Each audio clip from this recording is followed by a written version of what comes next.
Kaizer Nation, someone number 52, and welcome back to Open Trends with me, OQB. I'm very sorry about 52 for the inconvenience. As you can see, today we are recording at an unusual place. I'm in the car. Unfortunately, it was bad. I'm very case and I don't know what happened, but let's hope they are busy trying to fix everything because Dave, most of the time whenever we don't have Elon magnetic vola, we do tend to lose sort of like electricity. So this is what I wanted us to talk about, guys, especially on today's video. I want us to look at whether should Kaizer Chiefs sign a new coach, or maybe we should just stick with those coaches that we currently have. Now, looking at the job that have been done by coach Cedric Kaizer and also coach Khalid Ben Yusuf, do they deserve to still be at Naturena, or should Kaizer Chiefs find a replacement for them, especially manje since we're on January transfer window?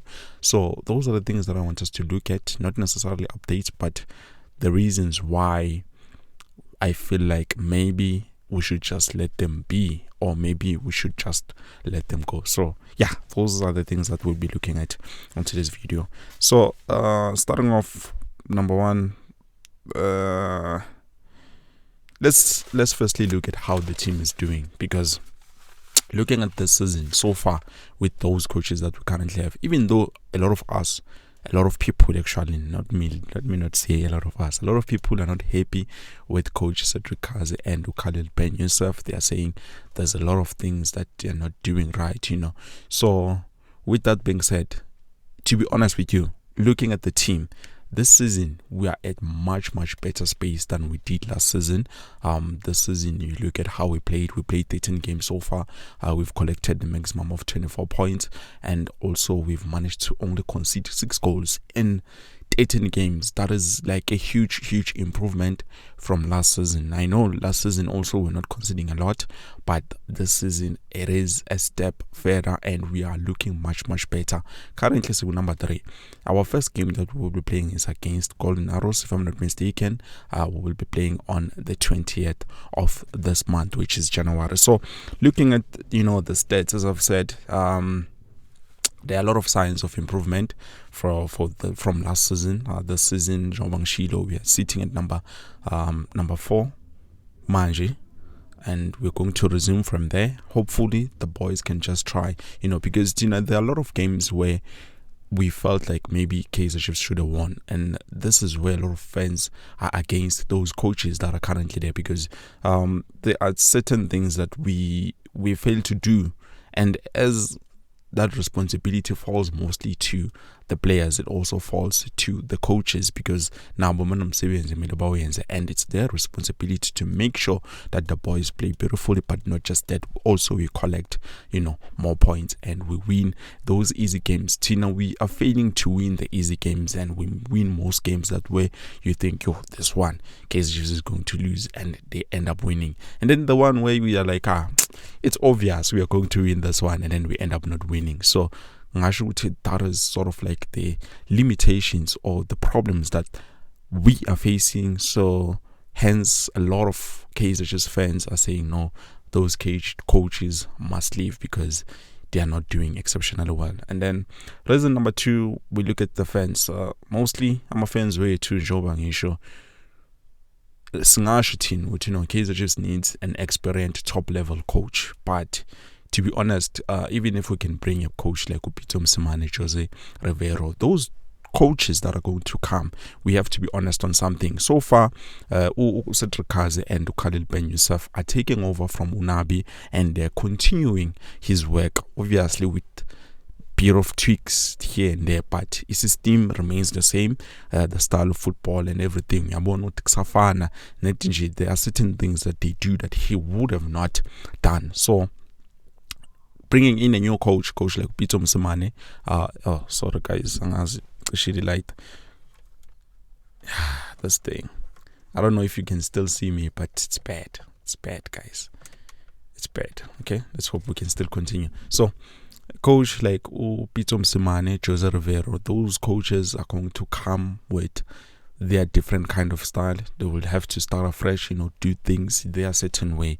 And I've even heard someone here on the channel say a coach like Upito Msumane is going to bring his own technical team, a new system, and also he would want to sign his own players because the players that are there might not fit his standard. Not saying that the players are bad, but they might not fit his standard. This for no coach Peter Msumane. So those are the certain things that can influence, the decision of Kaizer Chiefs signing a coach. And then also moving on, I will just hold this. And then also moving on, continuity.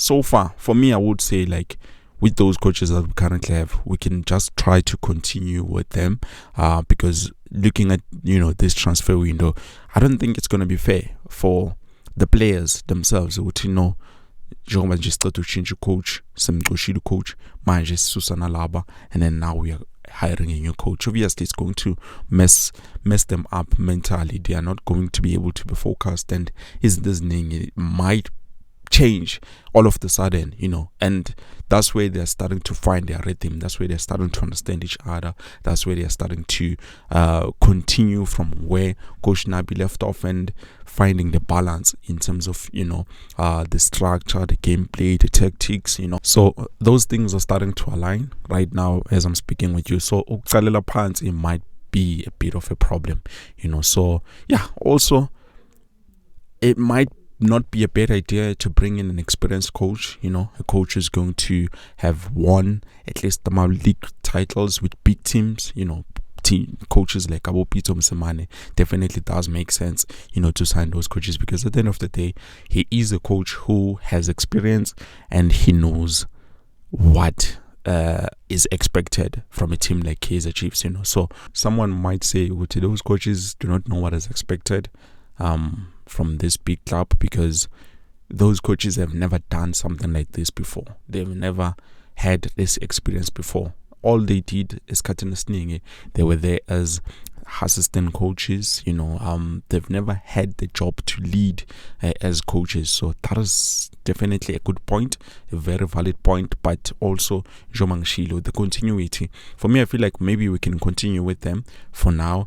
And Nakona, we should not just let them go, because already we do have a strong, solid foundation. What the coach have built and what they are continuing on is definitely something that is proper. So Tina, the only thing that we can do is maybe just try to give them, certain limitations, which, okay, since now currently we are just trying to fight and play. Currently, even though we are fighting for the top 5, we are also looking at the league, which, to be honest, should not be fair to the coaches and the players, but it's something that we are looking at. And there are a lot of expectations, as I've said before. We are expecting something like this to happen. So if the coaches can at least try to finish in the top 3, then definitely they can continue with the work, because that means or shows that they are very close.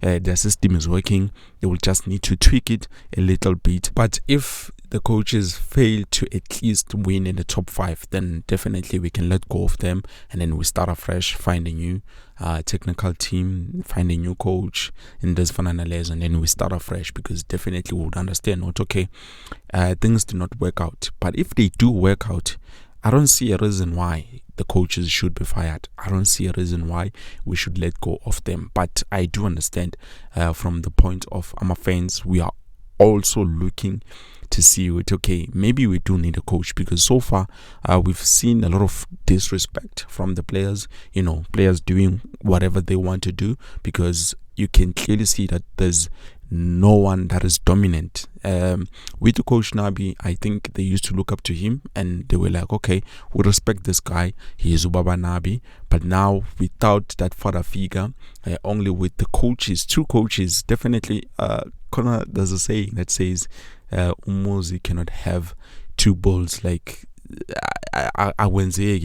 there's no way. So yeah, same as with us. I've seen it at Amazulu, I've seen it at a lot of clubs, but they end up deciding to bring just one person to be a head coach. So definitely with us, not if we are going to continue with those coaches, then we will need to have one head coach. Well, Bafetu, I'm sorry about a lot of disruptions on this video, but I believe this is it. Thank you so much for watching. I hope to see you with something new, but you can also let me know what you think down in the comment section below. Do you think Kaizer should just sign a new coach, or but also we give them the limitations or expectations of clear mind with what is it that is needed from them in order for them to be able to continue? Looking at the squad, as I've said before, I don't think we have a bad squad. We have a good squad, but definitely we need to adjust certain things. Other than that, this is it for you. Please don't forget to like the video, subscribe to the channel, and also click the bell notifications so the next time when I post a new video, you will be notified. Peace.